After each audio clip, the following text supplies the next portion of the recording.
My father used to say to me when I was younger, the only person you can trust is yourself.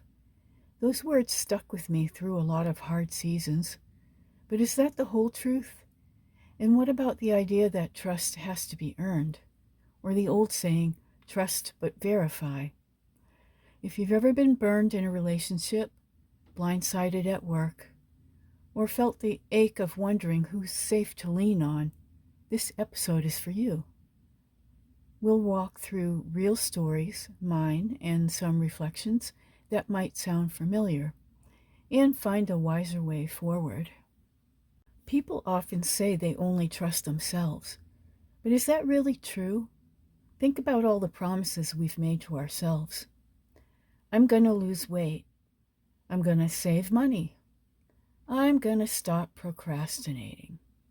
I'm going to exercise. I'm going to stop texting that person.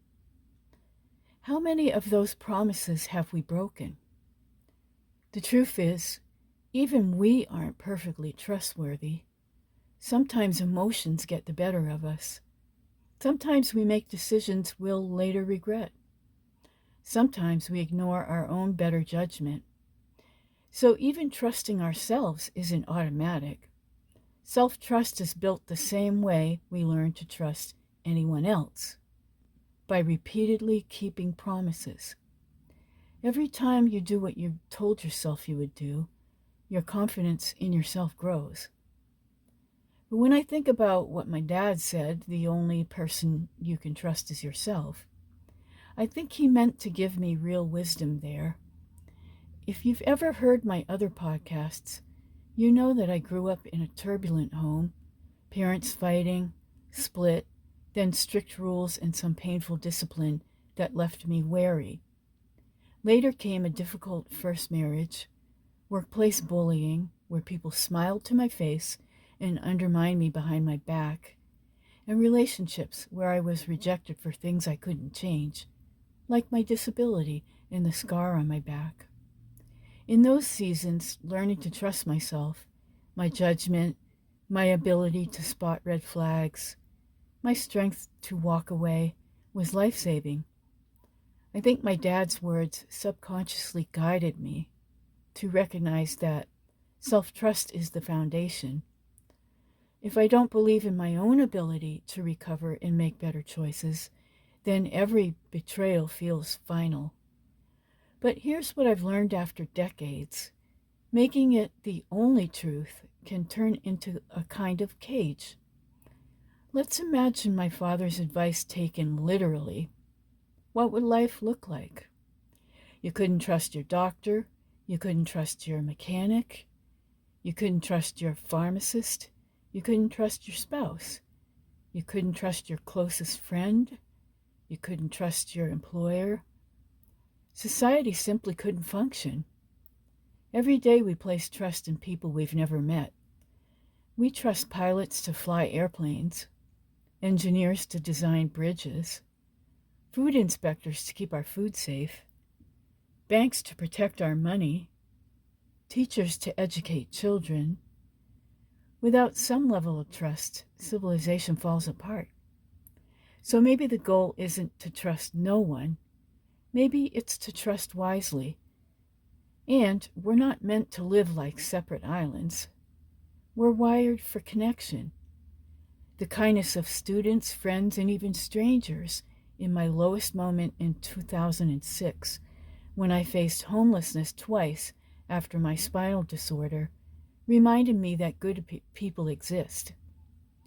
Complete self-reliance can keep us isolated and exhausted. The fuller picture?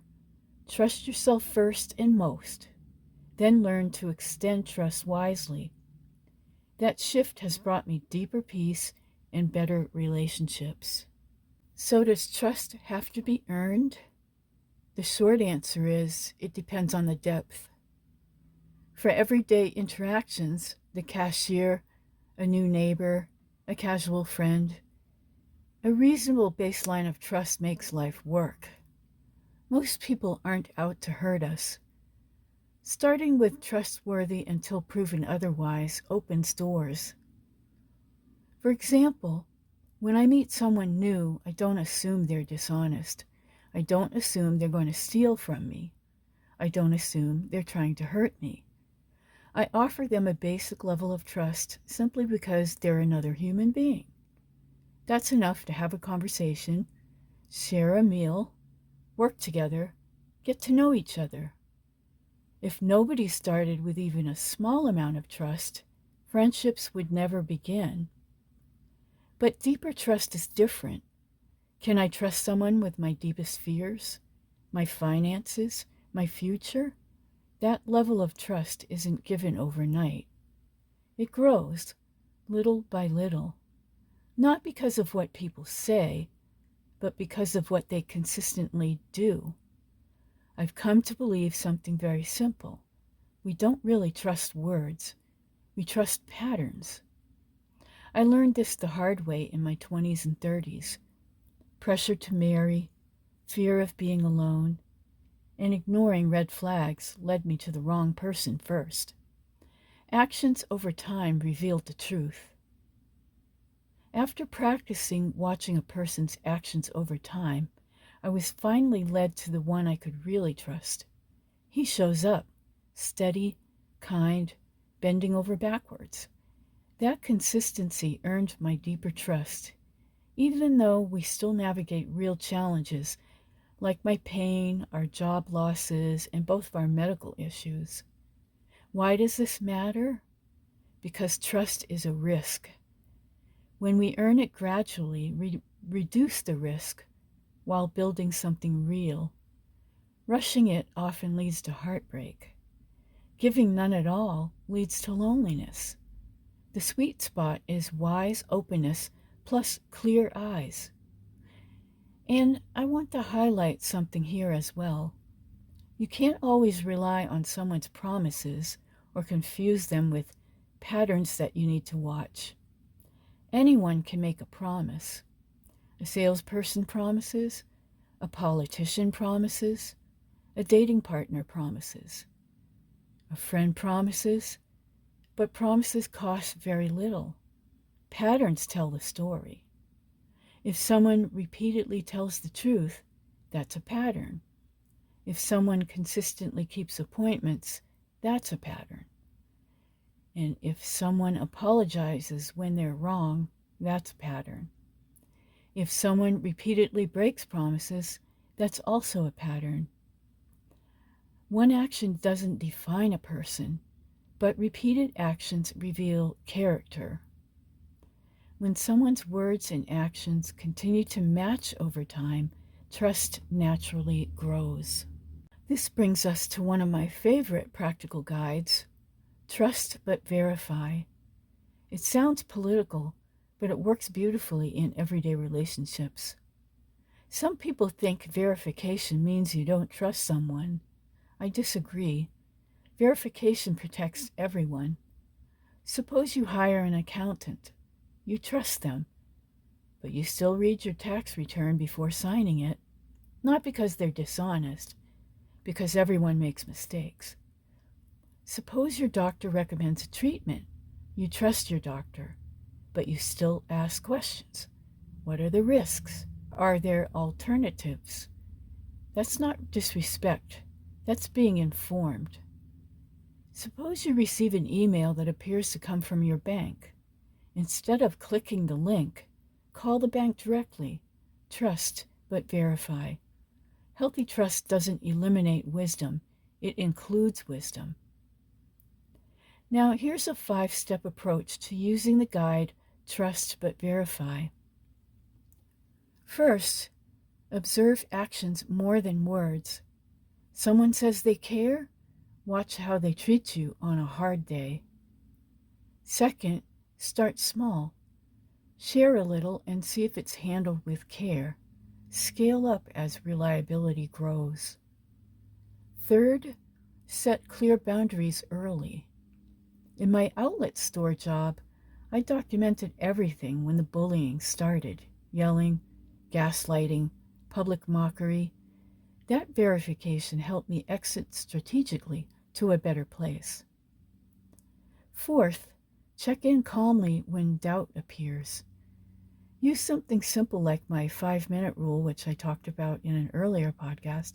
Take a quick, honest look at the patterns instead of spiraling, and pair it with faith. In a previous podcast, I mentioned Matthew 6. It reminds us that worrying doesn't add a single hour to our lives. And fifth, know your non-negotiables and have repair paths. Healthy trust allows for mistakes and amends. When verification shows consistent disrespect, it's okay to adjust or step back or even walk away. This approach protected me through childhood wounds, even though I didn't know it at the time, and also career drama and romantic ups and downs. It lets me keep my heart open while staying safe. So where have I landed after thinking about all of this? I don't believe the only person we can trust is ourselves. And I don't believe everyone automatically deserves complete trust either. I think trust works more like a dimmer switch than a light switch. It isn't simply on or off. Some people deserve a little trust. Others deserve much more. Some lose trust through repeated choices. Others earn deeper trust over years of consistency. The goal isn't to become suspicious of everyone. The goal is to become a better observer. Because in the end, people usually reveal themselves, not through promises, but through patterns. So before we close, here are some journal questions to choose from. Pick one or two or all of them that speak to you this week. Number 1, where in my life am I over-trusting or under-trusting right now? What's one small step I can take towards balance?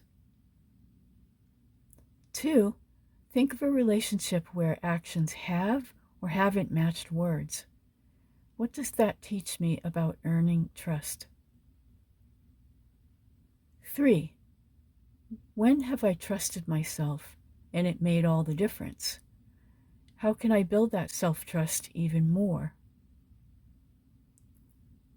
And number 4, what would trust but verify look like in a situation I'm facing right now? So take a few quiet minutes with your notebook or phone notes. These questions have helped me turn pain into progress many times. Okay, so that's it for today's episode. And I want to remind you that trust isn't all or nothing. It's a skill we get better at with practice, trusting ourselves deeply, extending it wisely to others, and verifying with open eyes. So be kind, be open, be friendly, but pay attention. Notice whether people's actions match their words over time. People usually tell you who they are, not with their mouths, but with their habits. So thank you for spending this time with me. If today's episode touched you, I'd love to hear your thoughts. Drop them in the comments below. And please share this podcast with someone who needs it. This has been Barb from Self-Help FAQ, and I'll talk to you in the next episode.